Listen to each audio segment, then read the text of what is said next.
Le damos la bienvenida una vez más aquí en nuestro programa El Talmid. Tú sabes que esa palabra Talmid en hebreo es la palabra discípulo en español. Y la palabra significa lo siguiente: un verdadero discípulo que desea ser lo que el Rabí Jesús es. Y conforme a la palabra del Señor, en 1 de Juan capítulo 2, versículo 6, el que dice que permanece en él debe andar como él anduvo. El que dice que está unido con Dios debe vivir como vivió Jesucristo. Una vez más, es un privilegio estar con ustedes y expresar nuestra gratitud por permitirnos entrar en su hogar por medio de este medio de comunicación, el canal 21.1 aquí, EATV en Cusco, donde nosotros estamos enseñando la palabra expositivamente, versículo por versículo, frase por frase y algunas veces palabra por palabra, con el propósito singular de profundizarnos en la palabra del Señor y saber cómo caminar y ser un mejor reflejo de la persona de Dios en esta tierra, una tierra caída, pecaminosa, corrupta, llena de un sinfín de cosas que no le agrada y no honran a Dios. Y estamos aquí ahora entrando en esta última semana, entrando en las Navidades, y seguimos recibiendo preguntas sobre las Navidades. Y si te has fijado, la semana pasada también estuvimos respondiendo a un montón de preguntas sobre las Navidades, sobre el nacimiento de Jesucristo, y continuamos aún hoy día. Ahora, nosotros queremos entrar en una polémica. Sí, yo dije una polémica, ¿no? O una polémica aparentemente que parece como una polémica. Y esa es la pregunta. Hemos recibido 93 preguntas. Me quedo yo algunas veces sorprendido, pero muy agradecido a la misma vez. Donde nosotros tenemos que responder a la pregunta: ¿deben los cristianos celebrar la Navidad?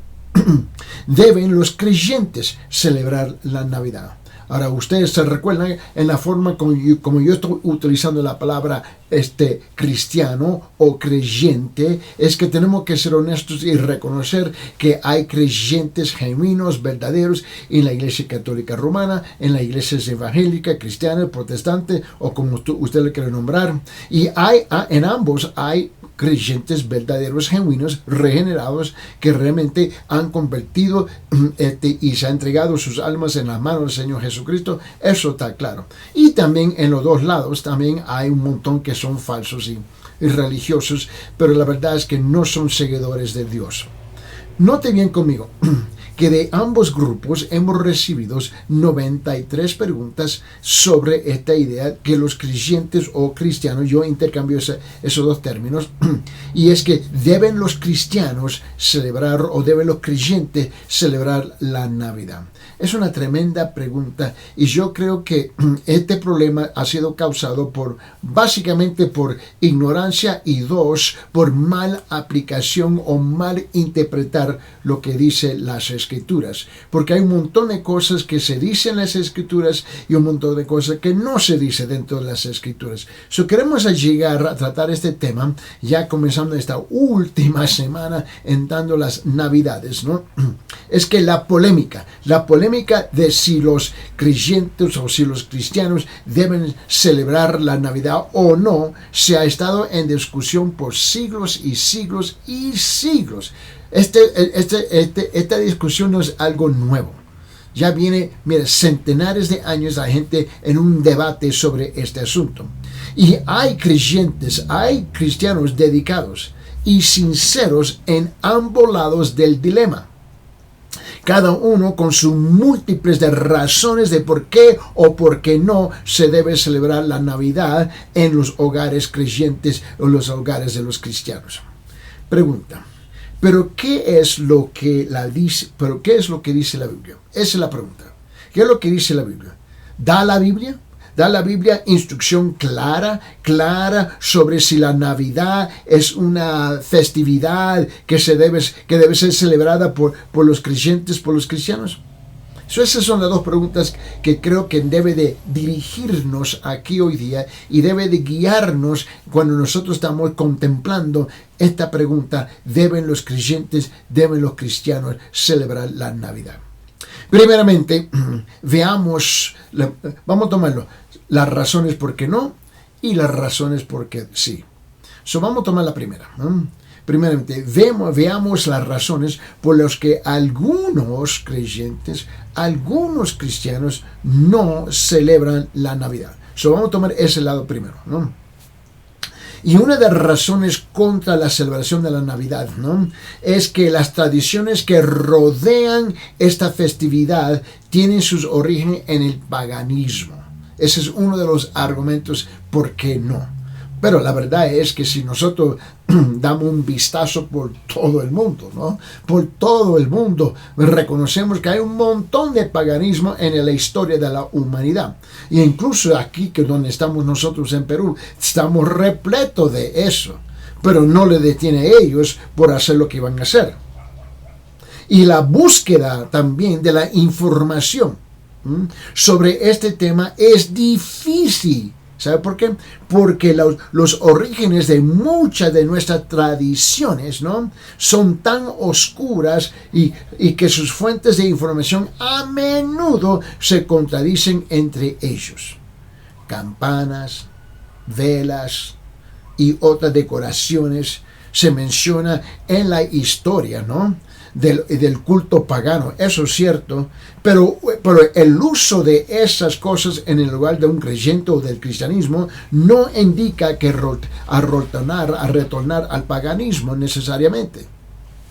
Mientras que hay definitivamente raíces paganas en algunas tradiciones, hay muchas más asociadas con el verdadero significado de la Navidad.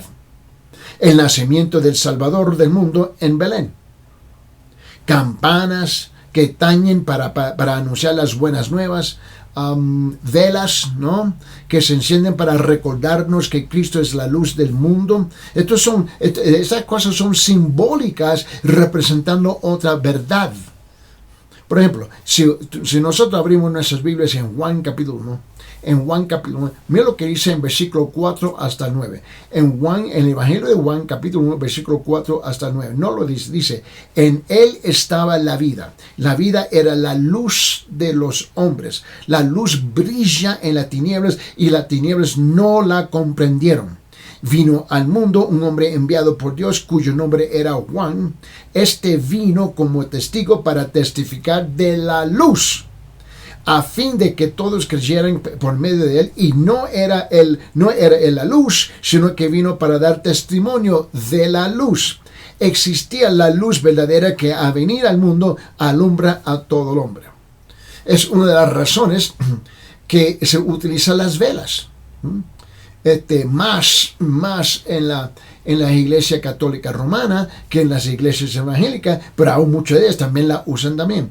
Esto no quiere decir que ambos andan equivocados o están envueltos en un paganismo, en un ocultismo. No.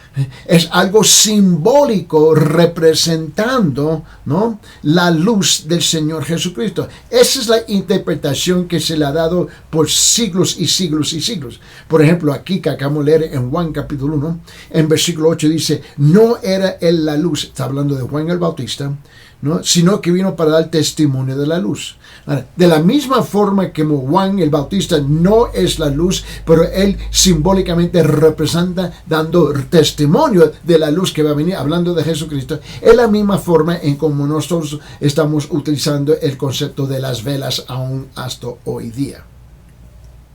Una estrella, por ejemplo, una estrella que se coloca al punto del árbol navideño, ¿no?, ¿para conmemorar qué? Para conmemorar la estrella de Belén. Es otro símbolo. Y los regalos que se intercambian, ¿no?, para recordarnos de los obsequios, los regalos de los Reyes Magos a Jesús, el más grande regalo de Dios a la humanidad. No hay un problema tampoco ¿cómo digo yo?, de compartir los regalos uno con los otros, si es que mantenemos en mente el propósito de por qué existen los regalos. Es a recordarnos los regalos que los magos, ¿no?, vinieron cuando se lo presentaron a Jesús en su nacimiento. El problema es que nos perdemos en los regalos en vez de recordar por qué tenemos los regalos. Ahora, Otro argumento que se habla sobre en contra de la Navidad o la celebración de la Navidad, especialmente el del árbol de Navidad, es que la Biblia prohíbe traer árboles a nuestros hogares para decorarlos. Sí, hay pasajes en la Biblia que trata ese asunto. El problema es que lo sacan afuera de su contexto. Mira, por ejemplo, el pasaje más citado es el del libro de Jeremías. Abren sus Biblias en Jeremías capítulo 10, Jeremías capítulo 10, y vamos a ver lo que dice aquí en versículo 1 hasta el 16. Ahora, es un pasaje largo, pero vale la pena para comprenderlo en su contexto. Eso es importante, ¿no? Recuerda que lo que estamos haciendo aquí en el Talmid, en el programa del Talmid, es que nosotros estamos contestando las preguntas bíblicas, ¿no? Y la gente tiene preguntas que son verídicas, son verdades, son preguntas reales y necesitan una respuesta bíblica. Aquí no se trata de mi opinión, o no se trata de mi comentario, porque francamente mi opinión, mi comentario tiene el valor de 0 menos 0. Entonces, vamos a ser bien franco aquí. Pero estamos contestando la pregunta porque este es un argumento que surge, y lo que nosotros notamos en las preguntas que entran es que son evangélicos y católicos, los dos grupos que están mandando las preguntas, y llegan, y es interesante que llegan con las mismas preguntas y muchas veces con las mismas conclusiones. Pero se tiene que contestar la pregunta. Y el pasaje más citado es Jeremías capítulo 10. Note bien, abre su Biblia seguida, del versículo 1 al 16. Pero este pasaje que vamos a leer, ¿no?, se refiere a cortar árboles, cincelar, ¿no?, la madera para hacer un ídolo y después decorarlo con plata y oro con el propósito de inclinarse ante él y adorarlo. Ese es el contexto de este pasaje. Pero la gente lo usa como el argumento en contra de tener un árbol navideño en su casa.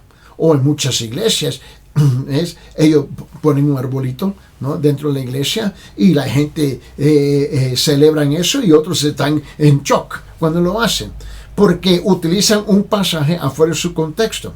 Y te ha dicho muchas veces en el pasado, cuando sacamos un texto afuera de su contexto, lo convertimos en un pretexto. Mira, vamos a leer Jeremías capítulo 10, y este es el argumento. Mira lo que dice en versículo 1 hasta el 16. Oíd la palabra de que el Señor os habla, oh casa de Israel. Así dice el Señor: el camino de las naciones no aprendáis, ni de las señales de los cielos os adoraréis, aunque las naciones que tengan terror. Porque las costumbres de los pueblos son vanidad.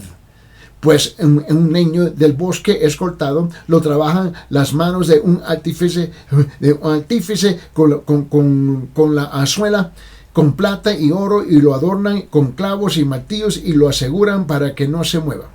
Y dice, como los espantapájaros de un pepinar, sus ídolos no hablan, tienen que ser transportados porque no andan. No les tengáis miedo, porque no pueden hacer nada mal, ni tampoco hacer bien alguno. No hay nadie como tú, oh Señor, grande eres tú y grande es tu nombre en poderío. ¿Quién no te temerá, oh Rey de las naciones? Porque esto se te debe. Porque entre todos los sabios de las naciones y en todos sus reinos no hay nadie como tú. Mas ellos, versículo 8, a una son torpes y necios en su enseñanza y vanidades, pues su ídolo es un leño. Plata laminada, extraída de Tarsis, y otro de Ufaz, obra y artífice de manos de orfebre, y su vestido es de violeta y púrpura, y todo ello obra peritos. Pero el Señor, el Dios verdadero, es el Dios vivo, el Rey eterno. Ante su enojo tiembla la tierra, y las naciones son impotentes ante su indignación. Así le dirás. Ahora escuche bien. Los dioses que no hicieron los cielos ni la tierra perecerán de la tierra y debajo de los cielos. Él es el que hizo la tierra con su poder, el que estableció el mundo con su sabiduría, y dice, y con su inteligencia extendió los cielos. Cuando él emite su voz, hay estruendo de aguas en los cielos. Él hace subir las nubes desde los extremos de la tierra. Hace que los relámpagos para la lluvia se saca, y el viento de sus depósitos. Todo hombre es torpe, falto de conocimiento, todo orfebre y se avergüenza de su ídolo, porque engañosas son sus imágenes fundidas y no hay aliento en ella. Vanidad son obra ridícula, en el tiempo de su castigo perecerán. Y el último versículo dice, no es como está en la porción de Jacob, porque el que es hacedor de todo porque él es hacedor de todo, a Israel y a la tribu de su heredad, el Señor de los ejércitos es su nombre. Ahora, acabamos de leer ese versículo, ¿no? Y si tú lo tomas más tiempo en casa leyendo más despacio, ¿no? Este es la cita o el pasaje más citado de la razón por qué no tener un árbol navideño en casa. El problema que usar con este texto es que lo sacaron afuera de su contexto y lo vienen mal a aplicar. Porque mira, este pasaje se refiere a cortar árboles sin celar la madera, ¿no? Para hacer un ídolo y después decorarlo con plata y oro y con propósito de inclinarse ante él y adorarle. Francamente, yo nunca he visto a alguien que pone un árbol navideño en su casa y luego lo viene a decorar con plato y con plata y oro, ¿no? ¿Ves? Y luego se inclina para adorar el árbol. Nosotros sacamos los textos. Y este es un mal texto, pero es el más citado para proponer el argumento en contra de Navidad. No tiene sentido. Hay otro que ellos usan también. Mira, vete a Isaías capítulo 44. Isaías capítulo 44. Este es otro versículos que ellos, este pasaje, de que usan para un argumento en contra de celebrar la Navidad, ¿no? Dice aquí Isaías capítulo 44, mira lo que dice, vamos aquí a Isaías capítulo 44, nota lo que dice versículo 9 hasta el 18. Los que dan forma a un ídolo, todos ellos son nada, y sus cosas más preciadas de nada sirven. Aún sus propósitos, sus propios testigos no ven ni entienden, por eso serán avergonzados. ¿Quién ha dado forma a un dios o fundido un ídolo para no tener ganancia? He aquí todos sus compañeros serán avergonzados, pues los artífices son solo hombres, quienes se reúnan todos y se levantan, que tiemblan y que sean avergonzados. Y dice, el herrero hace un instrumento cortante, lo trabaja sobre las brasas, lo forma con martillos y lo forja con su brazo fuerte. Después siente hambre y flaquean sus fuerzas y no bebe agua y se desfallece. El carpintero extiende el cordel del medí, traza el diseño con su tiza roja, lo labra con gubias y lo traza con el compás y le da forma de hombre y belleza humana para colocarlo en una casa. Corta cedros para sí, toma un ciprés y una encina y hace que sea fuerte entre los árboles del bosque, planta un pino y la lluvia y lo hace crecer. Luego sirve para que el hombre haga fuego y toma uno y se caliente. También hace fuego para cocer pan. Además hace un dios de él y lo adora. Hace de él una imagen tallada y se postra delante de ella. Versículo 16. La mitad del leño quema en el fuego. Sobre esta mitad preparada un asado como carne y se sacia. También se calienta y dice, me ha calentado, he visto la llama. Y del resto hace un dios, su ídolo. Hablando del árbol que cortó, se postra delante de él, lo adora y le ruega diciendo, líbrame pues de mi Dios, eres tú. Ellos no saben ni entienden porque él ha cerrado sus ojos para que no vean y su corazón para que no comprendan. Otra vez, en lo que hacen que es toman Jeremías capítulo 10, ¿no? Es interesante. Y del versículo 1 al 16. Y luego Isaías capítulo 44, versículo 9 8, utilizan estos dos pasajes específicamente porque no se debe celebrar la Navidad con un árbol en su casa, etcétera, etcétera, etcétera. El problema es que ninguno de esos pasajes habla de Navidad. Y más bien, nadie que yo conozco, históricamente, tampoco, ha puesto un árbol navideño y lo va forrando con oro y plata, hace una imagen de un dios y se inclina y adora el árbol. Yo no conozco a nadie que hace eso. Puede ser que hay, pero ese argumento no tiene peso para no celebrar la Navidad. Es que muchas veces en las iglesias lo que pasa es que hay gente que son legalistas. Y lo que hacen es que toman un pasaje y lo tuercen, ¿no? Y lo mal aplican al argumento que ellos tienen. Mira, el pasaje de Jeremías no puede tomarse fuera de contexto y aplicarse como legítimo argumento contra los árboles de Navidad. Con todo respeto. Los cristianos que prefieren ignorar la Navidad indican el hecho de que la Biblia no proporciona la fecha del nacimiento de Cristo. Lo cual es cierto, la Biblia no dice. El 25 de diciembre puede no estar ni siquiera aproximado a la fecha en que nació Jesús. Mira, más bien, sabe que yo he estado en Israel ya varias veces. Y una cosa que yo te puedo decir definitivamente es que si tú hablas con la gente en Israel, ellos te dicen, mira,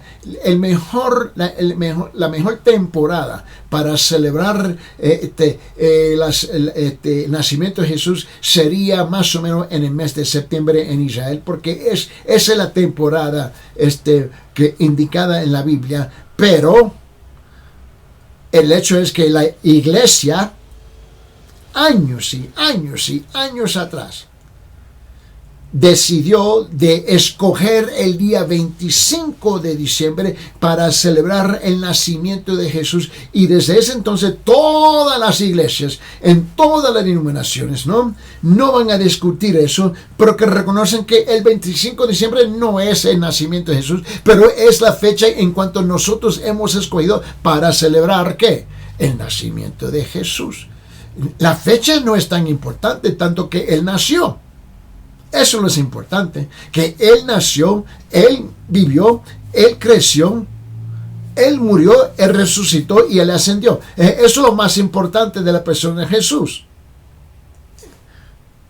¿Me comprende lo que estoy diciendo? Pero entramos en polémicas, en argumentos que francamente no tienen sentido. No tienen sentido. Mira, existen un sinnúmero de argumentos en ambos lados, sí o no, no o sí. Algunos, mira, refiriéndose al clima en Israel, las costumbres de los pastores en el invierno, las fechas de los censos efectuados por los romanos. Todos estos argumentos contienen de cierto grado de conjetura, lo que nos trae nuevamente el hecho de que la Biblia no nos dice cuándo nació Cristo. Yo creo que estamos claros en eso. ¿Sí o no? Algunos ven en ello, ¿sabe qué? Algunos ven en ello la prueba de que Dios no desea que celebramos su nacimiento, mientras que otros ven en esta omisión de la Biblia una tácita aprobación. Mira, algunos cristianos piensan que puesto que el mundo celebra la Navidad, aunque cada vez se comete más y más y más en algo políticamente aceptado, políticamente correcto, el referirse a esta fecha como los días festivos, porque ya no se dice, especialmente en Norteamérica, ya dejaron de decir Feliz Navidad. Solamente dice días festivos. ¿Qué rayos son días festivos? ¿Por qué no usamos la frase Feliz Navidad? Seguro que sí, mira. Pero el hecho que ahora ya no se usa la frase Feliz Navidad en muchos países, solamente se usa la frase días festivos. Los cristianos no deberían hacerlo. ¿A dónde perdimos los 5 sentidos? Porque el diablo dice una cosa, yo no debo de adorar a Dios. O porque el diablo cambia el término o los nombres de una cosa que dice la Biblia, ya no lo debe de creer. Piense bien conmigo, por favor.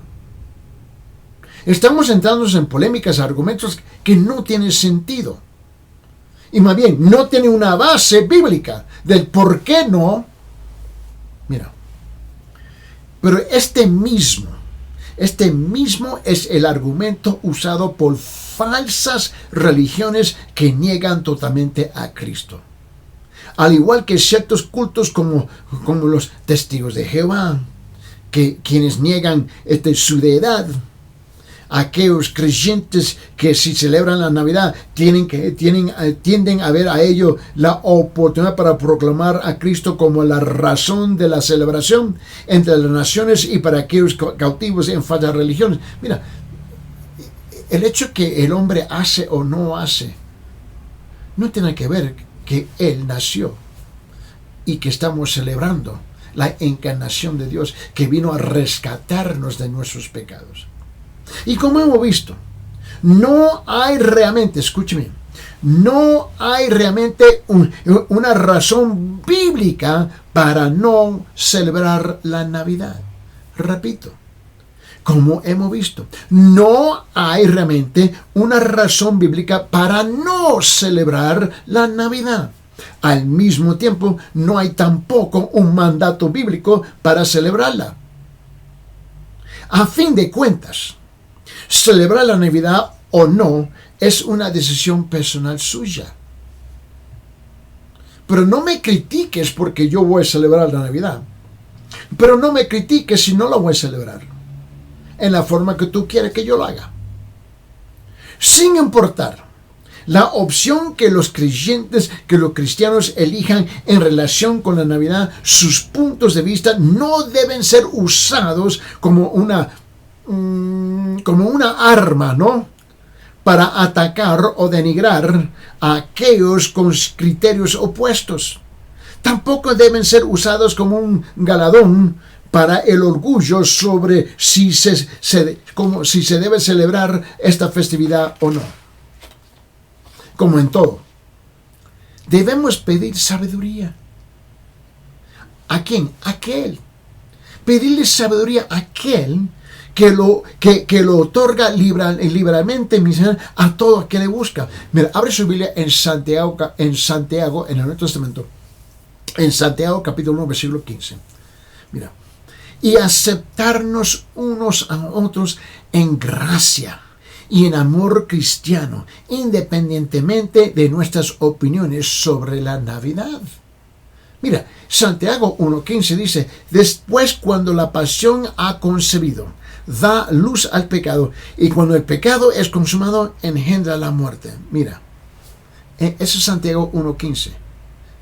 Pero en Santiago 1.5 dice, el que falta sabiduría, pídele al Señor. Mira, no tenemos que entrar en estos argumentos. Mira, ahora, quiero entrar un poquito más a otra polémica, ¿no? Porque hemos hablado hasta este punto si los cristianos, los creyentes deben de celebrar la Navidad. Pero como hubo 93 preguntas, ¿no?, de varias formas alrededor de este tema, ¿no? Y la segunda pregunta más grande entre todas fue, ¿deberíamos los creyentes tener un árbol de Navidad? Yo dije, Dios mío. Mira, ¿tiene el árbol de Navidad su origen en antiguos ritos paganos? Escuche la pregunta. ¿Tiene el árbol de Navidad su origen en antiguos ritos paganos? Bueno, creo que la costumbre moderna del árbol de Navidad no procede de ninguna forma de paganismo. No hay evidencia de ninguna religión pagana que decora un árbol especial para celebrar sus festivales de invierno. Y aunque los romanos celebraban el solsticio, ¿no?, del invierno con un festival llamado Saturnalia, ¿no?, en honor de Saturno, el dios de la agricultura, ¿no? Estos decoraban sus casas con plantas y luces y intercambiaban regalos, pero no había un árbol. No sé dónde ellos pueden sacar de esas religiones y esa costumbre de paganismo, donde ellos pueden insertar de repente el árbol navideño ahí adentro. Y más tarde, en la Edad Media de la historia de la humana, ¿no? Germanos, y también los escandinavos ponían árboles perennes dentro de sus casas, junto afuera de sus puertas, para expresar, ¿no?, la espera de la próxima primavera. Mira, es lo que hacían. Y los primeros árboles navideños fueron decorados ¿por quién? Por creyentes, por cristianos protestantes, si tú no lo sabes. Los primeros árboles navideños fueron decorados por cristianos protestantes en el siglo XVI, donde en Alemania. Si tú no sabes de dónde vienen los árboles navideños, o el concepto, la idea, ¿no?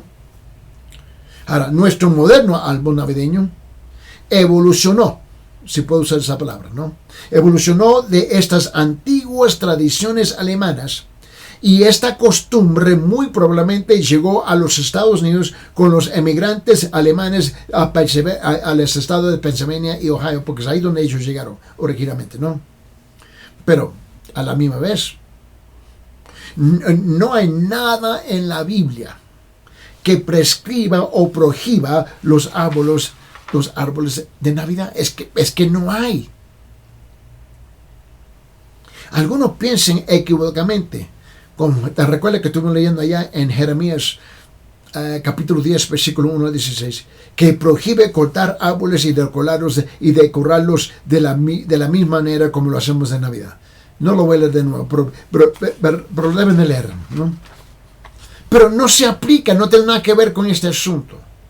Y sin embargo, sí hay una, como digo, aún leyendo superficialmente este texto que en Jeremías capítulo 10, de versículo 1 al 16, que no lo voy a leer de nuevo, ¿okay? Se comprende que Jeremías establece la prohibición de ídolos hechos de madera, cubiertos con plata y oro, y que para luego adorarlo. Y te recuerda que una idea similar aparece ya en Isaías capítulo 44, donde estuvimos leyendo versículos 9 al 18, donde el profeta describe la necedad de los idólatras que cortan un árbol y queman parte de él y fuego para calentarse, y luego usan la otra parte para tallar un ídolo, ¿no?, ante el cual se inclinan ellos. Entonces, a menos que nos inclinemos ante de nuestro árbol de Navidad, tallemos un ídolo y oremos ante él, estos pasajes no deben ser aplicados a los árboles de Navidad. Y aún hay muchos legalistas que es precisamente lo que ellos hacen. Mira, no hay un significado espiritual en tener o no tener un árbol navideño. Cualquiera que sea nuestra elección, el motivo detrás de la decisión del creyente acerca de este punto, como en todas las cuestiones de conciencia, debe ser para complacer al Señor. Mira, permíteme, abre su Biblia hacia allá en Romanos capítulo 14. Y en Romanos capítulo 14, quiero que vea conmigo versículos 5 y 6. En Romanos capítulo 14, versículos 5 y 6, establece en este pasaje que vamos a leer el principio acerca de la libertad de elección. Este es el principio de la libertad de elección. Mira lo que dice. Aquí dice, en versículo 5, uno juzga que un día es superior al otro juzga iguales todos los días, cada cual esté plenamente convencido según su propio sentir. El que guarda cierto día, para el Señor lo guarda. El que come, para el Señor come, pues da gracias a Dios.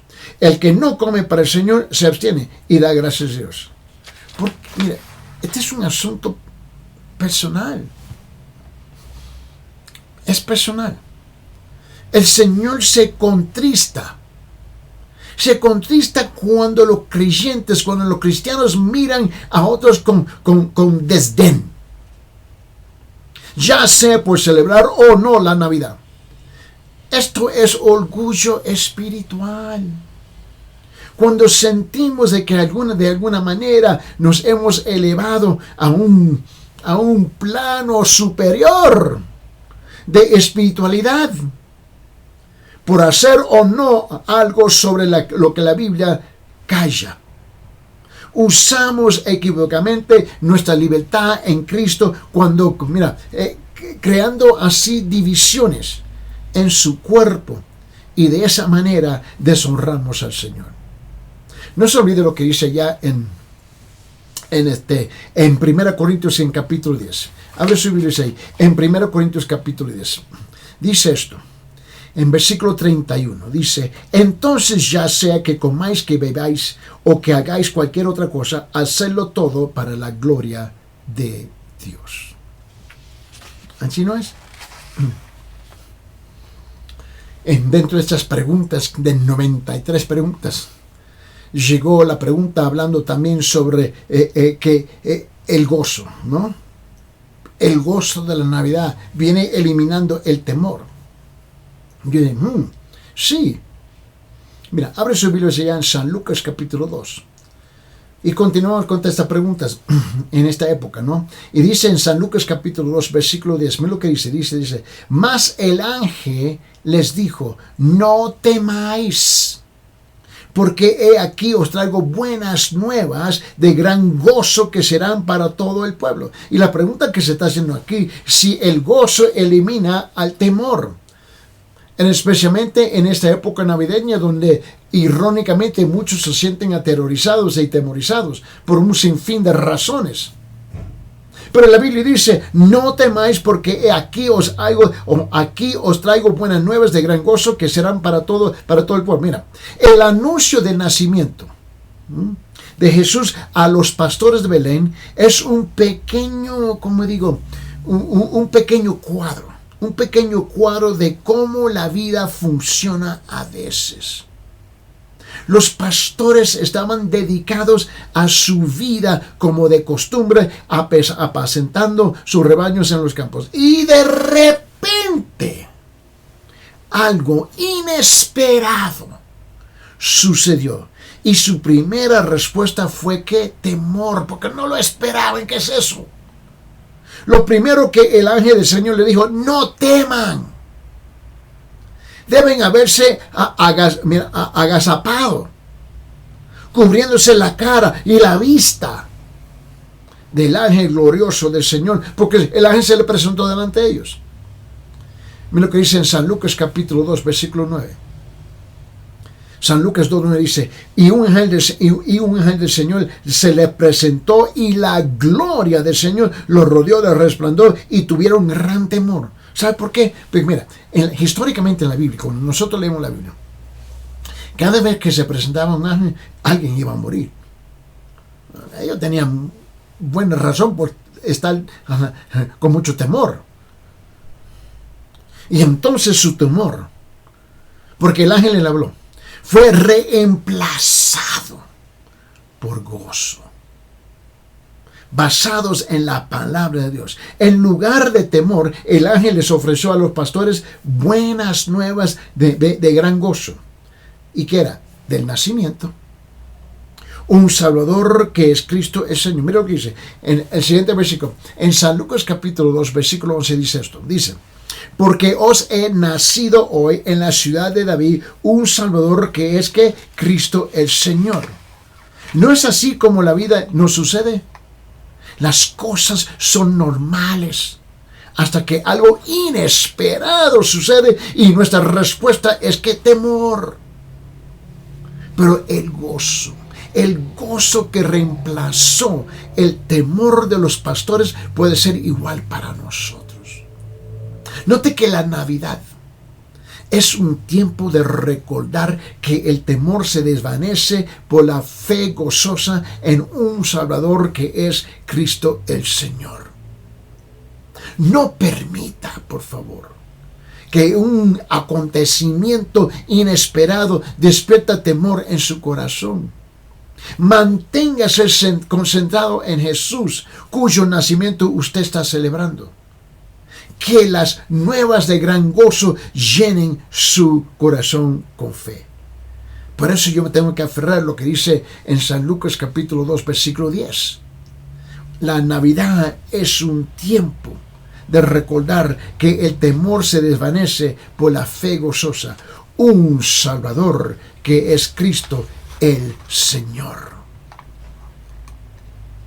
Y dentro de estas preguntas que hemos recibido, 93 preguntas, ¿qué significa este verdadero gozo?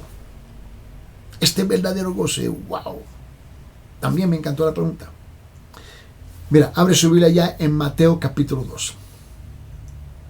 Y en Mateo capítulo 2 dice esto en versículo 10. Dice, cuando vieron la estrella, se regocijaron sobremanera con gran alegría.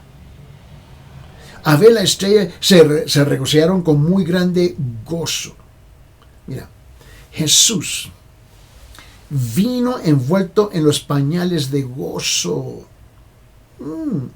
Las palabras gozo y regocijarse llenan el relato original de Navidad. La Virgen María exclamó, ella dijo, mi espíritu se regocija en Dios, mi Salvador. Eso fue lo que ella dijo en San Lucas capítulo 1. En versículo 47 dice esto, y mi espíritu se regocija en Dios mi Salvador. Cuando el ángel Gabriel se le apareció a Zacarías, ¿te recuerdas eso? Le prometió, tendrás gozo y alegría y muchos se regocijarán. San Lucas capítulo 1, versículo 14. Cuando Elizabeth, ¿te recuerda ella? Oyó la voz de María, dijo, a la criatura saltó de alegría en mi vientre. Eso fue allá en San Lucas capítulo 1, versículo 44. Cuando los sabios vieron la maravillosa estrella, en Mateo capítulo 2, versículo 10 dice, se regocijaron con muy grande gozo. Y por supuesto los ángeles le dieron a los pastores nuevas de gran gozo. Eso está claro, ¿no? Y a veces las emociones de los creyentes, a veces las emociones de los cristianos son de recogimiento y reflexión. Y ocasionalmente incluso tristes y solitarios. Son sentimientos, comprensibles. Son sentimientos comprensibles a contemplar un evento tan profundo y maravilloso. Pero no nos olvidemos de la parte de regocijarse, que el Salvador del mundo ha llegado. Esta temporada es asunto de celebrar el nacimiento de Jesús. Este es el punto. Aquel que hizo posible que todos nosotros un día vivíamos en el cielo por la eternidad. La celebración de la verdadera experiencia siempre debe ser una fuente de puro gozo. Gozo al mundo. El Señor ha venido. Gozo al mundo. El Señor ha venido. Que la tierra reciba a su Rey. Ese es el punto que nosotros tenemos que estar continuamente clavando. Una otra pregunta que entró sobre de las 93 preguntas ¿qué significa? ¿Ves? Y la pregunta es, ¿qué significa? ¿No? La gloria descendió. ¿Qué significa eso?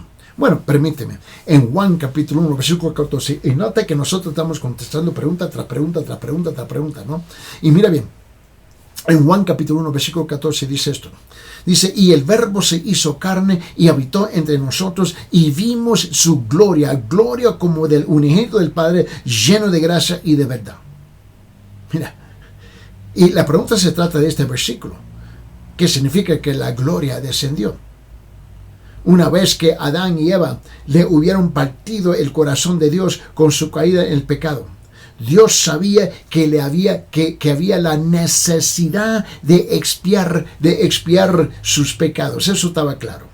Y la Navidad logró eso. Eso es lo que logró la Navidad. Porque el amor de Dios no podía tolerar, ¿no? El estado de pecado de su creación. Al enviar a Jesús al mundo, puso el Verbo, el Hijo divino de Dios, en términos humanos, en pies en el suelo, a fin de que Él pueda traernos la salvación. En Jesús vemos al hombre y a Dios simultáneamente.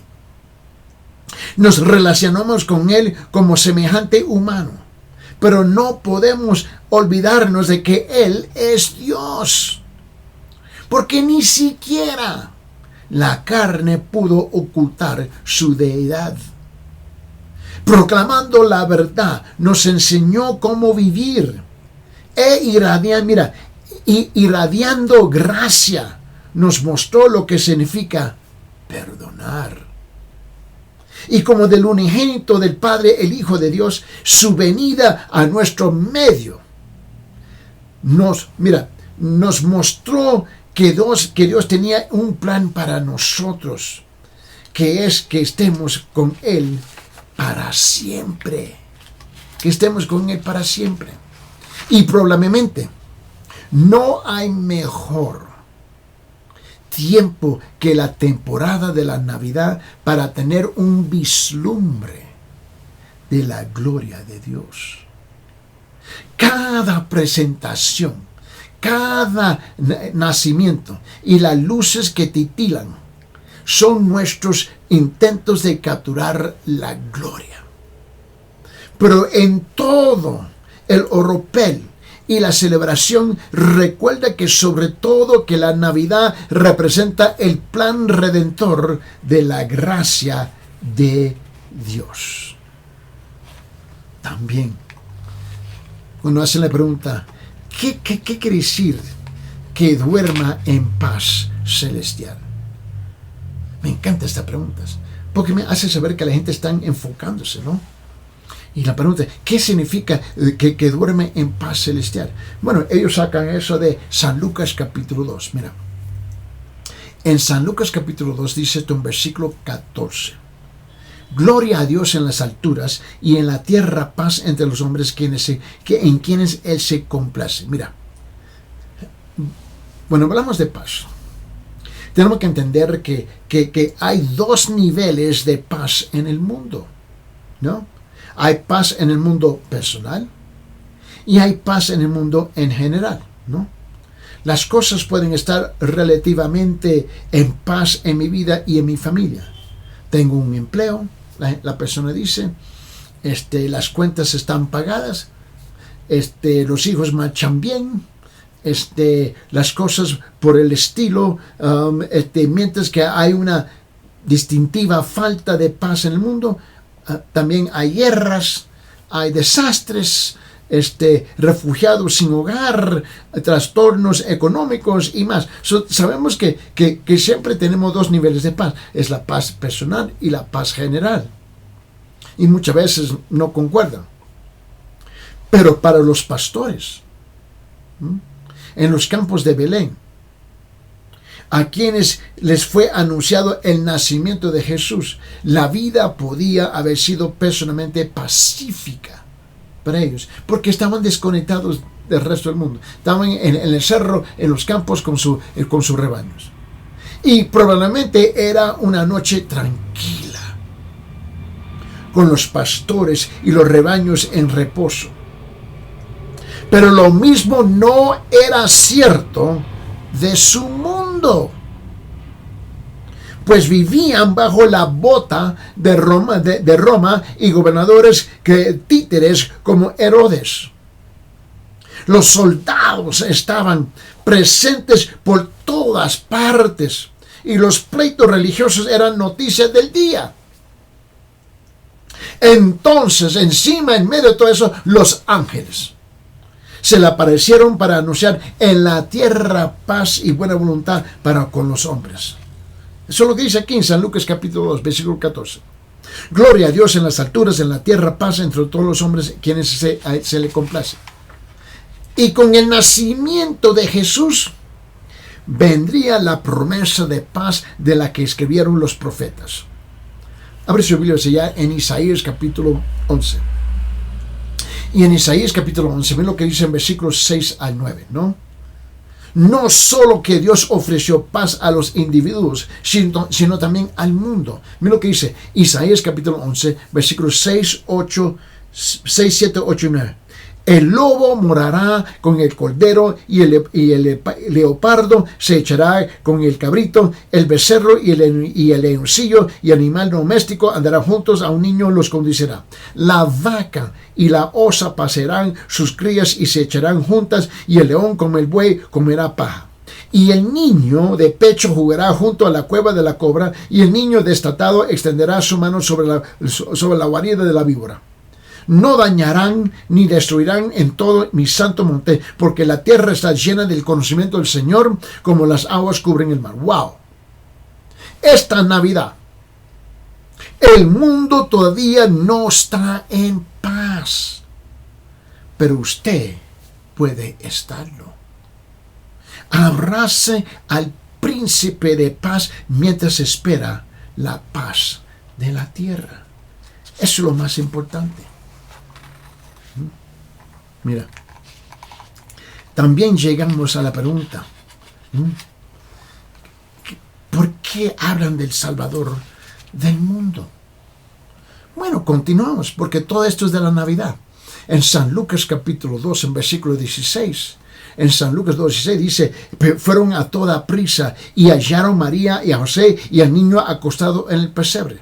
Mira, no hay nadie como Cristo el Señor.